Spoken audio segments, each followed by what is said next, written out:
Right now the time is 6:39. Those warmer temperatures are short history at this point. It is cold outside this morning. That's right. Temperatures down in the 30s in a handful of spots, but the good news is the sun now beginning to come up, so we'll turn the tide here in the next couple of minutes and begin to warm up. We've got first light over downtown right now with temperatures, like I said, right around that 40-degree mark with a couple of 30s sprinkled in. 39 here in Macon. Later this afternoon, though, we're headed to the 60s by the time we get to about the, say, 11 o'clock noon hour. 64 by about 3 p.m. with mostly sunny skies. So 41 in Warner Robins, 40 over in Bleckley County this morning, 41 waking up in Dublin, 42 in Roberta there in Crawford County, 40 in Forsyth, 39 in Monticello, Unadilla, Cordele, and in Rochelle on this Tuesday morning. A quiet radar picture spinning around from Jeffersonville, not finding anything across central Georgia and really not finding a whole lot across the southeast. Here's the stationary front down in southern Georgia down into the Gulf of Mexico. That's the cold front that moved through and then stalled out, and of course because it's not moving, that makes it stationary.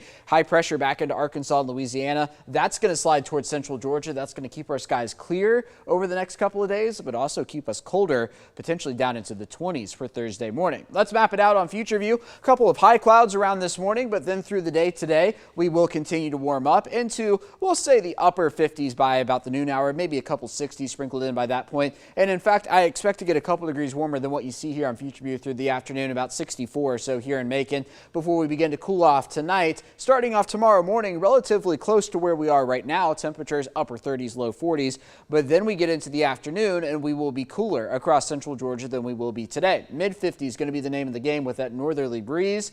We get into Thursday morning here, potentially some 20s on the board. I know you see 32, 33, 31, but again, I expect to be a couple degrees cooler for Thursday morning, getting down to 29 here in Macon before only making it into the 50s for Thursday afternoon. So 38 this morning, 39 tomorrow morning, but then 29 for Thursday morning, 33 on Friday morning. We should be right around 39 for this time of year, so that will be below average. On into the weekend, Friday looks dry, Saturday looks mostly dry here in central Georgia. This is 5 p.m.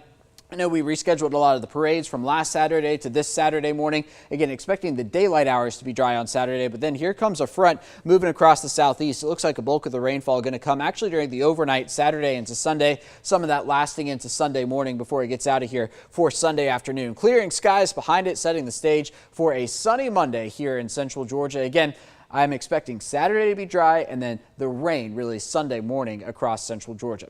Now today, that's going to be the earliest sunset of 2023, December 5th, 10 hours and 5 minutes of daylight. The winter solstice comes your way on December 21st. That's going to be our shortest day in terms of daylight outside, with a sunrise right around 7:32 and then a sunset at 5:32. And then our latest sunrise actually comes on January 8th at 7:37. So it's a balancing act. The earliest sunset and the latest sunrise doesn't come on the winter solstice. It's a couple weeks apart just because of the time equation and the way the earth is shaped and yada, yada, yada. I can get into all of it, or we can just say that's the way it goes, and no doubt about it, as we'll see through the afternoon hours. 57 for tomorrow, 58 for Thursday. Again, expecting that to be the coldest morning at about 29 degrees. Then beginning a new warming trend into the weekend with a 40% chance of rain late in the day Saturday. That's up to 70% for Sunday again, primarily during the morning hours, clearing out for Sunday afternoon, and then sunny on Monday.